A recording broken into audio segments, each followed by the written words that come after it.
Hello, I'm Salty, and this is how you breed Pokemon in Pokemon Scarlet and Violet.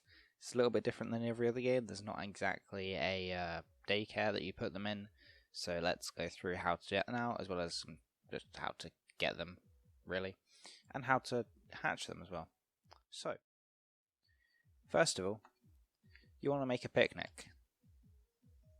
That is step 1. Here's our little picnic table. Now, while you're at your picnic, you want to have 2 Pokemon that are compatible. That means they're in the same egg group. But Ceruledge and Ditto will make a baby Ceruledge. If you got, for example, a Charizard and a Ceruledge, as long as they're both in like the fire egg group, they would make a fire egg. The egg is always determined by the mother, so whichever Pokemon is female. In this case, it is always the Pokemon that is not Ditto. That produces the egg. So what you can do to get better eggs, or to get eggs more, is actually make a sandwich. If you make a jam sandwich, that is one of the ones that gives you egg power, which boosts your ability to get eggs. As you can see, there's a few more sandwiches here that I've not delved too much into myself, but I will be as I'm needing to make more sandwiches. But yeah, the jam sandwich gives you egg power, as you can see. So this means that the basket over here will fill up with eggs a little bit more often. So you peer inside the basket, nothing yet. Now we just basically want to wait for that to fill up. While we wait, I'll just go over some other things. So I can't actually view my stuff here. I'll wait for this. But yeah, you need to be inside of this picnic scene for the eggs to actually appear. Oh, there you go, there's a Pokemon egg inside. That was pretty quick, so let's grab that. Took the egg, there's no more. The basket can store up to 10 eggs at a time, which is a lot more than the old Pokemon Center ladies only storing 1 in their hands. So now I'm just going to pack up and go. Yep, all done. Now you can have other Pokemon, but as long as 2 Pokemon are compatible, they will produce the egg. So for example, if we look in our boxes, if we have a Pokemon like Fletchinder, we can grab him. Have they gone to box 11?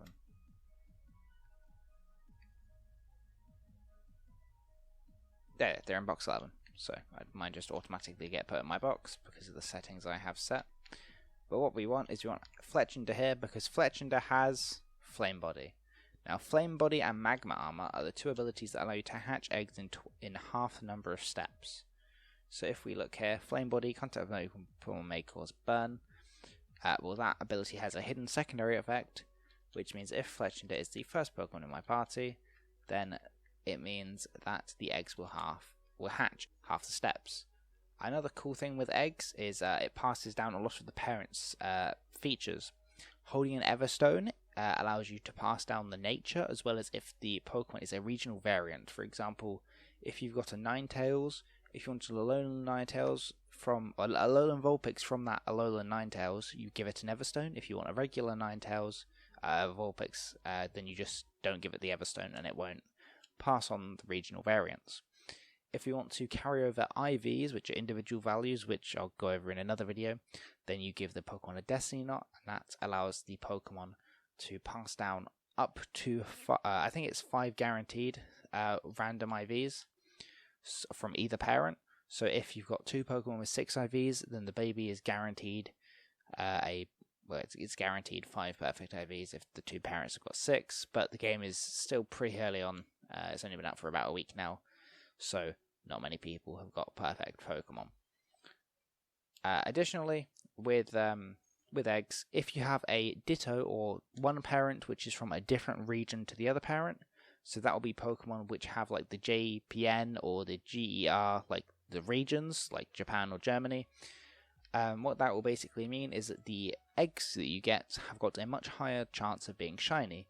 Now this is typically called the Masuda method, as it is a egg hatching method that was revealed by Junichi Masuda, the director of the majority of, if not all of the Pokemon games. And he basically revealed it as a little Easter egg of sorts back in Generation 4 with Diamond and Pearl to promote the use of the GTS. Now the GTS now is in Pokemon Home. Alternatively, you can just do surprise trades in game and hope that you match with somebody in a different country. But yeah, so now we're just currently grinding around to try and hatch these eggs.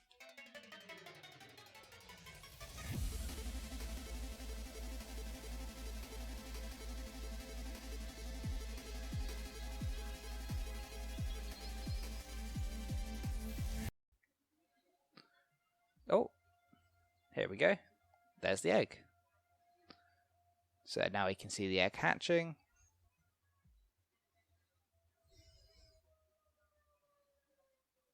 And there we go, there's our Chocolate.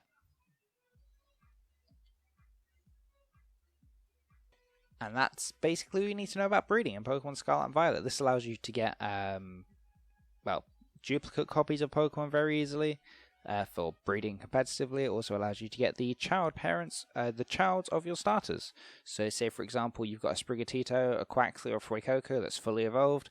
Now you can get its first evolution to trade to all your friends. But that's it for this video. Thank you very much for watching, and I'll see you next time. Goodbye.